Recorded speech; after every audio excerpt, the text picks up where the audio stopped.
TV7 ಕನ್ನಡಕ್ಕೆ ಸ್ವಾಗತ. ಚಿತ್ರದುರ್ಗಕ್ಕೆ ಮುಖ್ಯಮಂತ್ರಿ ಡಿ.ಕೆ. ಶಿವಕುಮಾರ್ ಆಗಮನ. ಹಿರಿಯ ರಾಜಕಾರಣಿ, ಮಾಜಿ ರಾಜ್ಯಸಭಾ ಸದಸ್ಯರು ಹಾಗೂ Shri S. Nijalingappa memorial trust ಅಧ್ಯಕ್ಷರಾದ ಎಚ್. ಹನುಮಂತಪ್ಪ ಅವರ ನಿಧನದ ಹಿನ್ನೆಲೆಯಲ್ಲಿ ಮುಖ್ಯಮಂತ್ರಿ ಡಿ.ಕೆ. ಶಿವಕುಮಾರ್ ಚಿತ್ರದುರ್ಗಕ್ಕೆ ಆಗಮಿಸಿ ಅಂತಿಮ ನಮನ ಸಲ್ಲಿಸಿದರು.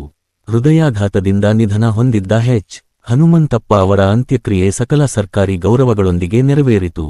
ಪೊಲೀಸ್ ಪಡೆ 3 ಸುತ್ತು ಗುಂಡು ಹಾರಿಸುವ ಮೂಲಕ ಗೌರವ ವಂದನೆ ಸಲ್ಲಿಸಿತು. ಈ ಸಂದರ್ಭದಲ್ಲಿ ಉಪಮುಖ್ಯಮಂತ್ರಿ ಡಾ. G. Parameshwar, B. K. Hariprasad, ಶಾಸಕರಾದ K. C. Veerendra Puppy, T. Raghumurthy, N. Y. Gopalakrishna, B. G.